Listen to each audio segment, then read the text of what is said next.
우리 교회는 오늘 성례절을 거행합니다. 교회에 거룩한 예식 두 가지가 있어요. 하나는 세례와 또 하나는 성찬입니다. 이거 이제 우리 성례절은 예수 그리스도의 은총을 기념하는 시간이에요. 그리고 또 그 은총을 기념할 뿐만 아니라 경험하고 누리는 그런 수단이 됩니다. 예수님께서 친히 제정을 하셨습니다. 첫 번째는 이제 세례가 있습니다. 이 세례는 물에 담그는 것이죠. 물에 담그다. 물로 그러니까 성부와 성자와 성령의 이름으로 씻는 것을 말합니다. 그러니까 이 세례라는 것은 과거의 죄인된 나는 죽고 새로운 예수 그리스도로 태어나는, 그래서 예수 그리스도로 살게 되는 그런 고백이 있게 되는 것이죠. 세례를 위해서 잘 말해주고 있는 말씀이 골로새서 2장 12절 말씀이에요. 너희가 세례로 그리스도와 함께 장사되고 또 죽은 자들 가운데서 그를 일으키신 하나님의 역사를 믿음으로 말미암아 그 안에서 함께 일으키심을 받았느니라. 주인의 교체를 말합니다. 전에는 내 육신의 본능, 나의 판단, 그런 것들이 전에는 나를 주도하고 이끌어갔다면 이제는 주인이 교체된 거죠. 네, 인생의 주인이 그리스도가 되는 것입니다. 그래서 주의 말씀을 즐거워하며 그 말씀을 따라가는 것을 말합니다. 인간은 불완전하죠. 그리고 한 치 앞도 알 수가 없습니다. 그때에 완전하신 그 그리스도께 내 인생을 의지하는 것이죠. 그리고 우리는 미래를 알 수 없으나 과거와 현재 미래의 주인이신 그 예수님께 내 인생을 의탁하는 것이 가장 좋은 투자입니다. 인생에 가장 수지 맞는 그런 복이라고 할 수가 있습니다. 그리고 이 세례 중에는 유아 세례가 있습니다. 이 유아 세례는 그 자녀가 하나님의 은총의 그 언약 아래에 있다는 것을 우리가 함께 믿음으로 고백하는 거예요. 이스라엘 백성들이 할례를 받죠. 그러면서 이 사람은 이제 언약의 백성이다라는 것처럼 믿는 이의 자녀, 그러니까 믿음의 부모가 이 자녀를 믿음으로 키우겠다라는 그런 고백을 하게 되면 그 아이에게 이 아이도 언약의 자녀입니다라는 것들을 이렇게 상징하고 그것을 공포하는 그런 시간입니다. 근데 거기에는 이제 부모의 책임이 따르죠. 나는 이 아이는 나의 자녀가 아닙니다. 하나님의 자녀입니다. 그래서 이 자녀를 하나님과 소개하는 그런 중보적인 역할을 하겠습니다라는 그런 부모의 다짐이 있습니다. 또 하나는 성찬식이 있습니다. 우리가 이제 조금 후에 성찬식을 할 텐데 이것은 예수님께서 십자가에 돌아가시기 전날에 제정하신 그런 의식입니다. 예수님의 그 살과 피를 의미하죠. 포도주는 예수님이 십자가에서 흘리신 예수님의 피를 상징하고 또 살은 예수님의 십자가에서 찢기신 그 몸을 의미합니다. 그래서 예수님께서 십자가에서 우리의 모든 죄를 가져가셔서 죄인을 의인으로 또 영벌을 영생으로 그리고 마귀의 종에서 하나님의 자녀로 그리고 죄인에서 의인으로 십자가에서 주님께서 그것을 교환하셨습니다. 모든 것을 바꿔 주셨습니다. 그래서 우리는 성찬을 나눌 때에 주님의 그 살과 피의 능력을 기념할 뿐만 아니라 또 친히 그것을 경험하고 또 함께 우리가 함께 주님의 살과 피를 먹으면서 그리스도 안에서 하나 되는 것을 함께 확인하는 그런 시간이 될 수가 있습니다. 오늘 성례식이 있기 때문에 설교 제목과도 연결이 되어 있어서 여러분에게 말씀을 드렸습니다. 우리가 지난주에 나눴던 말씀은 스데반이 그 유대인들에게 돌로 맞아서 순교하는 그런 내용을 같이 보았습니다. 스데반은 죽을 때까지 예수로 충만했던 사람입니다. 오늘 본문은 스데반이 순교한 이후의 일들을 기록을 하고 있습니다. 1절에 보면 사울이 그의 죽음을 마땅히 여겼다라고 했습니다. 여기 사울은 앞으로 이제 기독교 복음에 지대한 영향을 끼칠 사도 바울을 얘기하는 것이죠. 그가 예수를 믿기 전에는 예수를 싫어했습니다. 그리고 교회를 아주 싫어했습니다. 왜 그러냐면 예수가 죄인이다라고 그는 생각을 했어요. 그리고 신성모독으로 죄인의 몸으로 죽었다는 거예요. 근데 이제 그 사울이 더 싫어했던 것은 그가 살아났다는 거예요. 예수님의 제자들이 그걸 살아났다고 여기저기 다 선포하고 다니면서 이 수많은 사람들이 교회로 몰려오게 되니까 이 사울의 입장에서 봤을 때는 저거는 미혹하는 자들이다. 그렇게 생각해서 그 사람들을 잡아다가 박해하는 것을 마땅하게, 저 사람들은 죽어 마땅한 사람이다. 그렇게 생각을 하게 된 것이었습니다.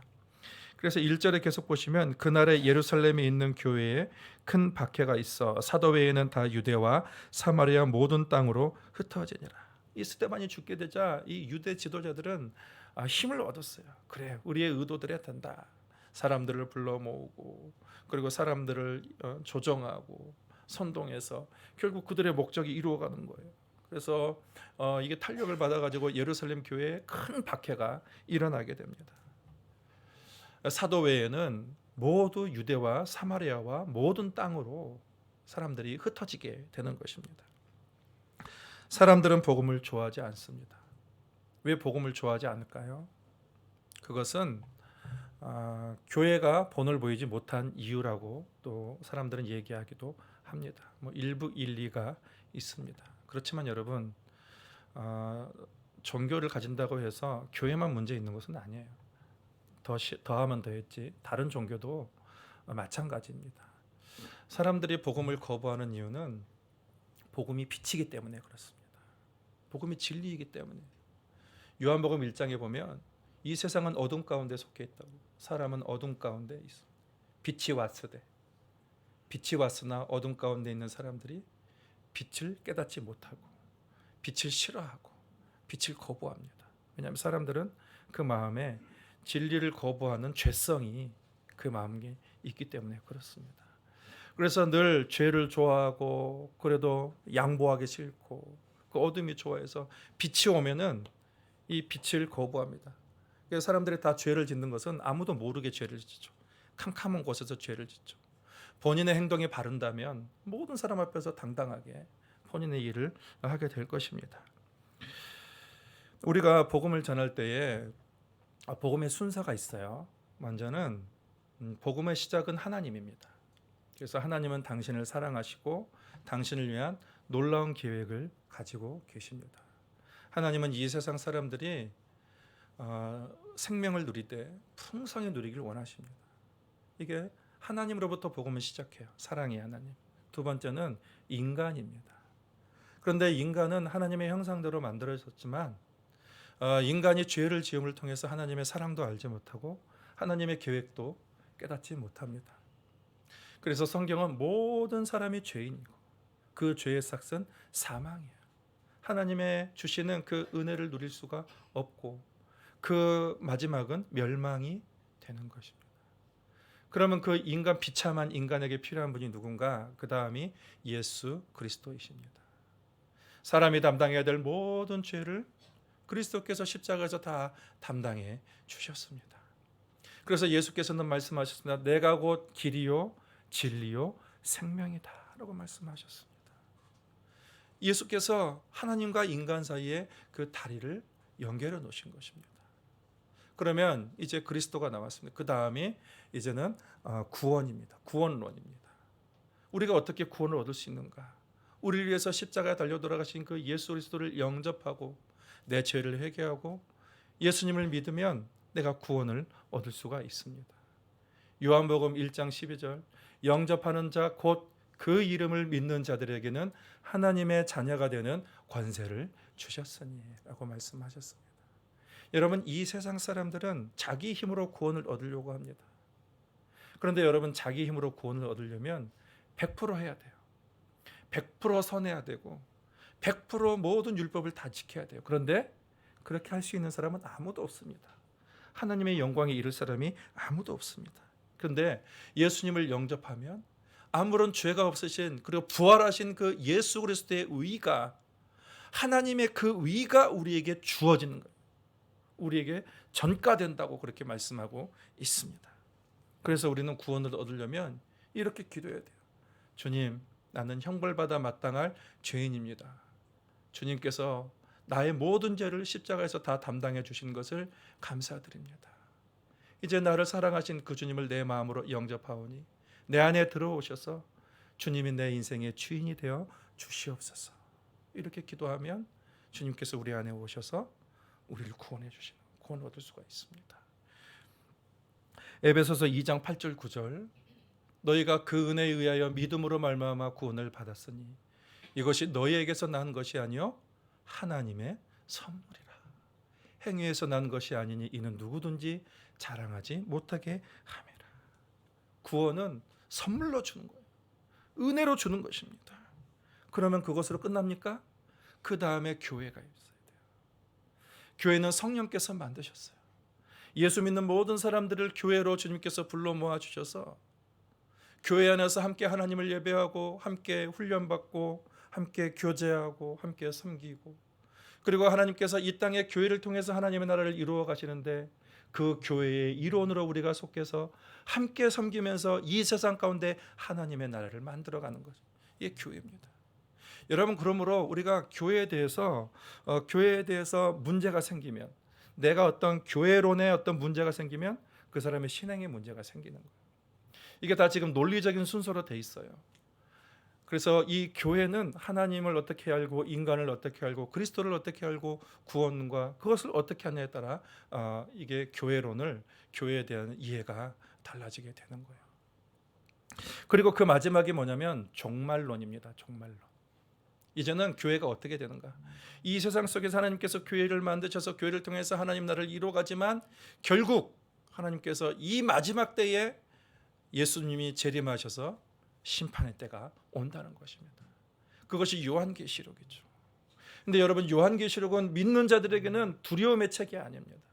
믿는 자에게는 그것이 소망의 책인데, 왜냐하면 교회는 궁극적으로 승리하기 때문입니다. 예수께서 말씀하셨습니다. 내가 이 반석 위에 교회를 세우리니 음부의 권세가 이기지 못하리라. 이게 뭐냐면 하나님의 나라가 이 모든 어둠의 땅을 짓밟고 궁극적으로 승리한다는 그러한 말씀인 것입니다. 여러분, 이 복음에는 모든 것이 포함되어 있어요. 이 중에 하나라도 제외되면 안 되는 것입니다. 이게 성경이 말하는 복음이에요. 하나님이 이러한 계획을 가지고 우리를 사랑해서 하나님께서 우리에게 오셨습니다. 그런데 사람들은 받아들이지 않아요. 하나님의 사랑을 거부합니다. 빛을 알지 못합니다. 진리를 미워하죠. 그리고 자기의 죄를 좋아하는 거죠. 그게 사람들의 본성인 것입니다. 예수님께서 우리에게 말씀하시길 나는 너희를 자유를 위해서 오셨다. 내가 너희를 자유케 하기 위해 오셨다라고 했습니다. 사람들이 말합니다. 나는 종이 아니야. 내가 종이 아닌데 누가 나를 자유케 한다는 말입니까? 예수님께서 말씀. 죄를 짓는다마다 다 죄의 종이니라. 이 세상 사람들은 다 죄의 종으로 있다는 거. 그럼에도 불구하고 나는 죄의 종이 아니야. 그렇게 말하는 사람이 있어요. 왜 그럴까요? 영혼을 보는 거울이 없기 때문에 그렇습니다. 영혼을 보는 거울을 본다면 내가 얼마나 죄인이라는 것을, 죄덩어리라는 것을 알게 돼요. 우리의 영혼의 거울이 뭐예요? 성경 말씀이죠. 우리 성경 말씀을 통해서 내가 얼마나 연약하고 얼마나 죄인이라는 것을 알게 되는 거예요. 나는 하나님을 영원하게 할 수 없는 사람이구나. 나는 하나님의 영광에 이를 수 없는 그런 사람이구나. 그것을 인정하게 되는 거예요. 근데 여러분, 우리가 죄로부터 자유할 수 있는 그런 방법이 있습니다. 예수 그리스도, 예수님은 완전한 의인이시고 죄로부터, 마귀로부터, 이 세상의 저주로부터, 사망으로부터 승리하신 분이십니다. 그러면 그 예수 그리스도를 내 마음에 영접해서 예수가 나의 왕이 되시면 그 승리하신 예수로 말미암아, 그 왕 되신 예수로 말미암아 우리는 자유함을 얻을 수가 있습니다. 우리는 하나님의 은혜를 누리는 사람이 되는 것이죠. 죄가 통치하는 사람이 아니에요. 그리스도가 통치하는 그런 사람으로 우리가 나아갈 수 있게 되는 것입니다. 제가 아는 한 집사님이 예수 믿기 전에 이분이 알코올 중독에 빠졌습니다. 근데 이 알코올 중독에서 헤어나오려 해도 빠져나올 수가 없게 돼요. 결국 너무 심해서 병원에 갔어요. 근데 이분이 어떻게 했냐면 병원에 가서도 술을 마시는 거예요. 이게 어떻게 이겨낼 수가 없습니다. 그런데 이분 친구를 통해서 이분이 예수를 믿게 됐어요. 그러면서 복음을 알게 됐습니다. 이제까지는 내가 내 인생의 왕이었는데 이제는 그리스도가 내 인생의 왕이구나. 그래서 주님을 나의 주인으로 모시게 되었습니다. 그래서 주님만 따라가는데 어느 순간 그 영의 능력이 나타나서 어느 순간 이 술이 거부가 되는 거예요. 술을 가까이 하지 않게 되는 거예요. 그래서 자유함을 얻게 되는 것입니다. 여러분, 주님이 우리의 인생의 주인이 되면 이 모든 죄악으로부터 우리가 자유함을 얻을 수가 있습니다. 인생의 모든 억눌림과 압박과 저주로부터 우리가 자유함을 얻을 수 있게 되는 거예요. 우리의 인생을 주님께 맡겨드리는 것입니다. 사람들은 이 놀라운 선물을 사람들은 거부합니다. 여전히 어둠을 좋아하고 죄를 좋아합니다. 심지어는 박해합니다. 진리를 박해합니다. 3절에 보면 사울이 교회를 잔멸할새 각 집에 들어가 남녀를 끌어다가 옥에 넘기니라. 잔멸한다는 거예요. 잔멸. 이 잔멸하는 것이 쇠약하게 해서 완전히 없애버린다는 것입니다. 그러니까 우리 말로 보면은 멧돼지가 포도원을 완전히 그 쑥대밭으로 만드는 거예요. 다 뒤엎어버리는 거예요. 지금 사울이 탄력을 받았어요. 네, 저 교회를 완전히 잔멸해야겠다. 완전히 이 땅에서 없애버려야겠다. 그런 각오를 가지고 사람들 집에 가서 사람들 동원해서 그리스도인들 잡아다가 때리고 옥에 가두고 죽이고 어마어마한 박해가 일어났습니다. 한편 예루살렘 교회는 예루살렘을 떠난 흩어진 사람들은 어떻게 되었는가? 4절 말씀에 보면 그 흩어진 사람들이 두루 다니며 복음의 말씀을 전할세. 엄청난 박해를 받았는데 이들은 그거에 대해서 충격받지 않았어요. 이들은 그것을 가지고 이상하게 생각하지 않았습니다. 아니, 예수님이 승리했는데 그러면 예수 믿으면 더 모든 것이 잘 돼야 되는 거 아닌가? 그런데 왜 점점 박해가 심해지고 우리 삶이 어려워지는가? 이런 생각을. 그런데 이들이 당황하지 않았다는 거예요. 이 엄청난 박해 앞에서 당황하지 않고 이들이 뭐랬냐면 그대로 자기들이 흩어져서 또 복음을 전했다라고 그렇게 말하고 있습니다. 왜 이들이 당황하지 않았을까요? 그 큰 고난과 괴로운 일들 앞에서 왜 이들은 충격을 받지 않았을까요? 왜냐하면 예수님이 살아계실 때에 미리 예고하셨어요. 너희는 고난 받을 것이다. 너희는 순교할 것이다. 너희는 박해할 것이다. 마가복음 13장 9절에 너희는 스스로 조심하라. 사람들이 너희를 공회에 넘겨주겠고 너희를 회당에서 매질을 하겠으며 나로 말미암아 너희가 권력자들과 임금들 앞에 서리니 이는 그들에게 증거가 되려 함이라. 요즘은 홍콩에 태풍이 잘 안 오는 것 같아요. 보통 한 5개 이상 온다고 제가 들었는데 우리가 태풍 오면 어떻게 하죠? 미리 예보를 하죠. 예보를 하면은 미리 대비를 할 수 있죠. 그래서 태풍이 와서 그것 때문에 충격받지 않고 당황하지 않고 대비할 수가 있죠. 그런 것처럼 예수님도 말씀하셨어요. 반드시 너희가 박해를 받을 것이다. 반드시 너희가 고난을 받을 것이다. 미리 말씀하셨기 때문에 예수님의 제자들은 당연하게 받아들이는 거예요. 박해를. 왜냐하면 어둠이 빛을 싫어하기 때문에, 진리를 거짓이 싫어하기 때문에 반드시 진리가 거짓을 박해할 것이다. 여러 가지 방법으로 박해할 것이다 말씀하셨습니다. 또 주님은 뭐라고 말씀하셨냐면 그것뿐만 아니다. 너의 인생을 살아가면서 여러 가지 환난을 만날 것이다 말씀하셨습니다. 요한복음 16장 33절을 우리 같이 읽겠습니다. 이것을 너희에게 이르는 것은 너희로 내 안에서 평안을 누리게 하려 함이라. 세상에서는 너희가 환난을 당하나 담대하라. 내가 세상을 이기었노라. 주님 말했어요. 너희 예수 믿는다고 너희도 환난이 떠나가지 않을 것이야. 세상에서 너희가 많은 환난을 당할 것이다. 주님께서 말씀하셨습니다. 미리 예고하신 거예요. 환난을 당할 것이지만 정말로 이게 무슨 일인가? 정말로 어처구니 없고 너무도 당황스러운 그런 일을 당할 것이지만 주님께서 뭐라고 했냐면 당황하지 마라. 낙심하지 말고 포기하지 말라. 그런 일이 올 것이지만 담대하라 라고 말씀하셨습니다. 헬라어 다르세이, 담대하라. 여러분, 어떤 목사님이 연구했는데 이 담대하라는 말이 성경에 365번이 나온답니다. 1년이 365일입니다. 그건 무슨 말이에요?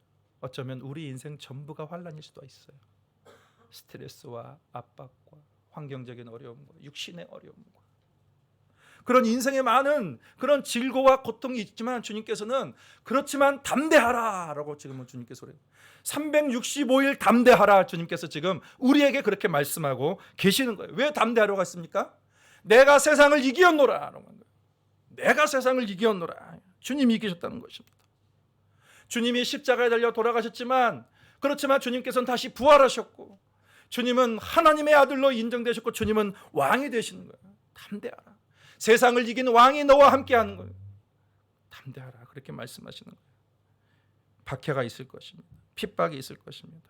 환난이 있고 고난이 있을 것입니다. 이상하게 여기지 말라. 그런 일을 만나면 담대하라. 내가 다 이겼노라 라고 말씀하십니다. 그럼 여러분 주님이 이기셨으므로 우리도 이길 수 있습니다.